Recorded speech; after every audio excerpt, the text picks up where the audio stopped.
ಬಹಳ ಉತ್ತಮವಾದಂಥ ಕೆಲಸವನ್ನು ಇಲ್ಲಿ ಅತಿ ದೊಡ್ಡ ಎರಡನೇ ಅತಿ ದೊಡ್ಡ ಜಗತ್ತಿನಲ್ಲೇ ಅತಿ ದೊಡ್ಡ ಖಾದಿ ತ್ರಿವರ್ಣ ಧ್ವಜವನ್ನ ಬೆಳಗಾವಿಯ ಸುವರ್ಣಸೌಧದ ಭವ್ಯ ಮೆಟ್ಟಿಲಿನ ಮೇಲೆ ಅನಾವರಣಗೊಳಿಸಲಿಕ್ಕೆ ಕಾರಣಕರ್ತರಾಗಿದ್ದಾರೆ.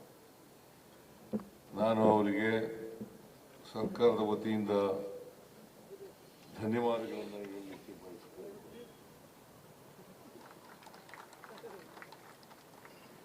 ಆಮೇಲೆ ಕಲಬುರಗಿ ಜಿಲ್ಲೆಯ ಕಮಲಾಪುರದ ವಿನೋದ್ ಕುಮಾರ್ ರೇವಪ್ಪ ಬೊಮ್ಮಣ್ಣ ಕುಟುಂಬಸ್ಥರು, ಅವ್ರಿಗೂ ಕೂಡ ಎಲ್ಲ ಕುಟುಂಬಸ್ಥರಿಗೆ ಸರ್ಕಾರದ ವತಿಯಿಂದ ಧನ್ಯವಾದಗಳನ್ನು ಹೇಳಲಿಕ್ಕೆ ಬಯಸುತ್ತೇನೆ.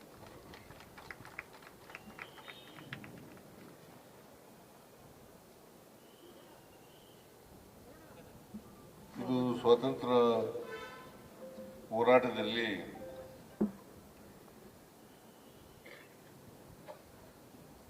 ನಮ್ಮ ಚಳವಳಿ ಸಂದರ್ಭದಲ್ಲಿ ತ್ರಿವರ್ಣ ಧ್ವಜವನ್ನ ಜಾರಿಗೆ ತಗೊಂಡ್ಬಂದ್ರು. ಈ ತ್ರಿವರ್ಣ ಧ್ವಜ ಕೇವಲ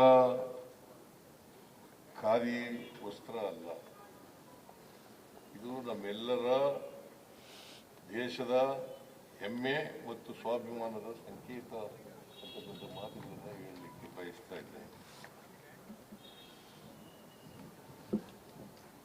ಈ ಧ್ವಜ ಮೂರು ವರ್ಣಗಳು, ಮಧ್ಯದಲ್ಲಿ ಅಶೋಕ ಚಕ್ರ ಇದೆ, ಕೇಸರಿ ಬಣ್ಣ ಇದೆ ಮೇಲ್ಗಡೆ, ಆಮೇಲೆ ಬಿಳಿ ಬಣ್ಣ ಇದೆ, ಹಸಿರು ಬಣ್ಣ ಇದೆ, ಮಧ್ಯದಲ್ಲಿ ಅಶೋಕ ಚಕ್ರ ಇದೆ. ಇವೆಲ್ಲವೂ ಕೂಡ ದೇಶದ ಸ್ವಾಭಿಮಾನ, ಆರ್ಥಿಕತೆಯನ್ನ ಮತ್ತೆ ಶಾಂತಿ ಸಂದೇಶವನ್ನ ಈ ದೇಶದ ಜನರಿಗೆ ರಾಷ್ಟ್ರಭಕ್ತಿಯನ್ನ ಸಾರ್ತಕ್ಕಂಥ ಧ್ವಜ ಆಗಿದೆ ಅಂತಕ್ಕಂಥ ಮಾತುಗಳನ್ನ ಹೇಳಲಿಕ್ಕೆ ಬಯಸ್ತಾ ಇದ್ದೇನೆ. ಇದು ಕೆಂಪು ಬಣ್ಣ ಇದೆಯಲ್ಲ, ಅದು ಏನು ಪ್ರತಿನಿಧಿಸ್ತದೆ ಅಂತಂದ್ರೆ ತ್ಯಾಗದ ಸಂಕೇತ. ತ್ಯಾಗ, ಬಲಿದಾನ ಇದೆಯಲ್ಲ, ಸ್ವಾತಂತ್ರ್ಯ ಹೋರಾಟದಲ್ಲೂ ಕೂಡ ತ್ಯಾಗ ಬಲಿದಾನಗಳಾಗಿದ್ದಾವೆ.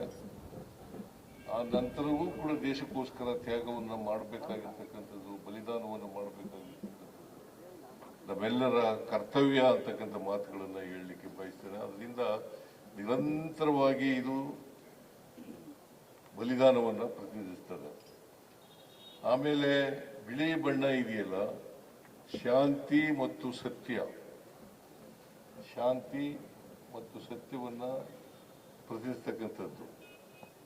ಆಮೇಲೆ ಹಸಿರು ಬಣ್ಣ ಇದೆಯಲ್ಲ, ಸಮೃದ್ಧಿಯನ್ನ ಪ್ರತಿನಿಧಿಸ್ತಕ್ಕಂಥದ್ದು, ಸಮೃದ್ಧಿಯನ್ನು ಪ್ರತಿನಿಧಿಸ್ತಕ್ಕಂಥದ್ದು. ಅಶೋಕ ಚಕ್ರ ಇದೆಯಲ್ಲ, ಅದು ನಿರಂತರವಾಗಿ ಸಮೃದ್ಧಿಯನ್ನ, ದೇಶದ ಆರ್ಥಿಕತೆಯನ್ನ ಅದನ್ನ ಬೆಳೆಸ್ತಕ್ಕಂಥ, ಎಲ್ಲ ಜನರಿಗೂ ಕೂಡ ಸಮಾನ ಅವಕಾಶಗಳನ್ನು ಕಲ್ಪಿಸ್ಕೊಡ್ತಕ್ಕಂಥ ಸಂಕೇತವಾಗಿ ಅದು ಚಕ್ರ ಇದೆ, ಅಶೋಕ ಚಕ್ರ ಇದೆ. ಸೊ ಇದು ನಮ್ಮ ರಾಷ್ಟ್ರ ಧ್ವಜ. ಈ ತ್ರಿವರ್ಣ ಧ್ವಜ ಇದೆಯಲ್ಲ, ಇದನ್ನ ಗೌರವಿಸಬೇಕು, ಇದನ್ನ ನಾವೆಲ್ಲರೂ ಕೂಡ ಹೆಮ್ಮೆಯಿಂದ ನೋಡ್ತಕ್ಕಂಥದ್ದು ಅತ್ಯಂತ ಅವಶ್ಯ. ಪ್ರತಿಯೊಬ್ಬರೂ ಕೂಡ ದೇಶದಲ್ಲಿ ರಾಷ್ಟ್ರ ಪ್ರೇಮವನ್ನು ಬೆಳೆಸ್ಕೊಳ್ಬೇಕು. ನಾವು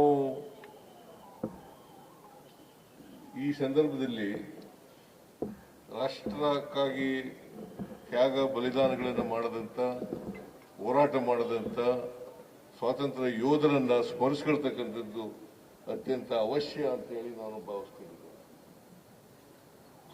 ಅವರು ಸ್ವತಂತ್ರರಾಗಬೇಕು ಅನ್ನೋ ಕಾರಣಕ್ಕೋಸ್ಕರ ಅಲ್ಲ.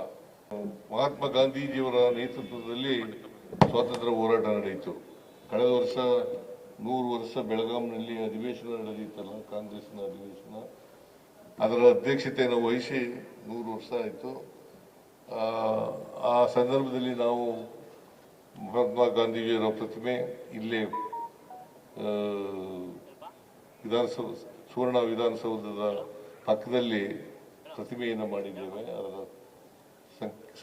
ಸಾಂಕೇತಿಕವಾಗಿ. ಸೊ ನಾವೆಲ್ಲರೂ ಕೂಡ ಇವತ್ತು ದೇಶ ಪ್ರೇಮಿಗಳಾಗಬೇಕು. ನಮ್ಮ ದೇಶದಲ್ಲಿ ಅನೇಕ ಜಾತಿಗಳಿದ್ದಾವೆ, ಅನೇಕ ಧರ್ಮಗಳಿದ್ದಾವೆ. ನಾವೆಲ್ಲರೂ ಕೂಡ ಜಾತ್ಯತೀತ ಆಗ್ತಕ್ಕಂಥದ್ದು ಅತ್ಯಂತ ಅವಶ್ಯ.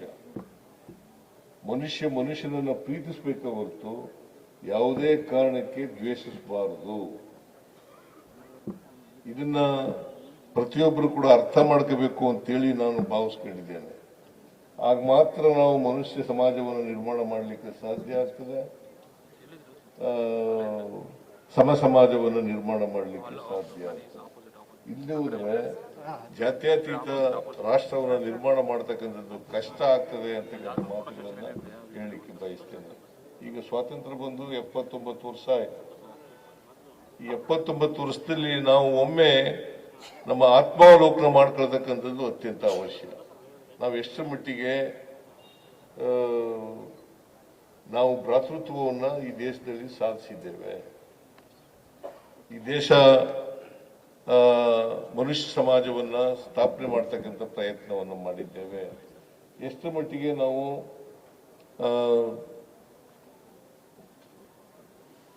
ಈ ದೇಶ ಪ್ರೇಮವನ್ನ ಬೆಳೆಸ್ಕೊಂಡಿದ್ದೇವೆ ಅಂತಕ್ಕಂಥದ್ದು ಅತ್ಯಂತ ಅವಶ್ಯ ಅಂತಕ್ಕಂಥ ಮಾತುಗಳನ್ನ ಹೇಳಲಿಕ್ಕೆ ಬಯಸ್ತಾ ಇದ್ದೇವೆ.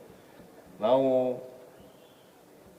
ದೇಶ ಪ್ರೇಮವನ್ನು ಬೆಳೆಸ್ಕೊಳ್ಳದೆ ಹೋದ್ರೆ, ಈ ದೇಶಕ್ಕಾಗಿ ತ್ಯಾಗ ಬಲಿದಾನಗಳನ್ನು ಮಾಡ್ತಕ್ಕಂಥ ಮನೋಭಾವವನ್ನು ಬೆಳೆಸ್ಕೊಳ್ಳದೆ ಹೋದ್ರೆ ನಾವು ಮನುಷ್ಯರಾಗಿ ಬಾಳ್ಲಿಕ್ಕೆ ಕಷ್ಟ ಆಗ್ತದೆ ಅಂತಕ್ಕಂಥ ಮಾತುಗಳನ್ನು ಕೂಡ ಹೇಳಲಿಕ್ಕೆ ಬಯಸ್ತಾ ಇದ್ದೇನೆ. ಅದರಿಂದ ಎಲ್ಲ ವಿದ್ಯಾರ್ಥಿಗಳಲ್ಲೂ ಕೂಡ ಈ ಮನೋಭಾವ ಬೆಳಿಬೇಕು. ಯುವಕರಲ್ಲಿ ವಿಶೇಷವಾಗಿ ಯುವಕ ಯುವತಿಯರಲ್ಲಿ, ವಿದ್ಯಾರ್ಥಿಗಳಲ್ಲಿ ಈ ಮನೋಭಾವ ಬೆಳಿಬೇಕು. ದೇಶ ಪ್ರೇಮವನ್ನು ಬೆಳೆಸ್ಕೊಳ್ತಕ್ಕಂಥದ್ದು ಅತ್ಯಂತ ಅವಶ್ಯ. ಅದಕ್ಕೋಸ್ಕರ ಬಾಬಾ ಸಾಹೇಬ್ ಅಂಬೇಡ್ಕರ್ ಅವರು ಕೊಟ್ಟಿರ್ತಕ್ಕಂಥ ಸಂವಿಧಾನ, ಮಹದೇವಪ್ಪನವರ ನೇತೃತ್ವದಲ್ಲಿ ಎಲ್ಲ ಶಾಲಾ ಕಾಲೇಜುಗಳಲ್ಲಿ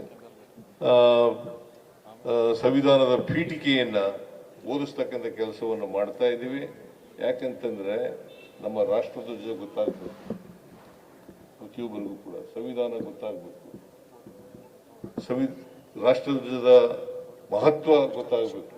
ಅದಕ್ಕೋಸ್ಕರ ಇಂಥ ಒಂದು ಐತಿಹಾಸಿಕವಾದಂಥ ಕಾರ್ಯಕ್ರಮವನ್ನ ನಮ್ಮ ಖಾದರ್ ಅವರು ಮಾಡಿದ್ದಾರೆ. ಅವರಿಗೆ ಮತ್ತೊಮ್ಮೆ ನಾನು ಧನ್ಯವಾದಗಳನ್ನು ಹೇಳಲಿಕ್ಕೆ ಬಯಸ್ತಾ ಇದ್ದೇನೆ. ಮತ್ತೆ ವಿನೋದ್ ಕುಮಾರ್ ರೇವಪ್ಪ ಅವರು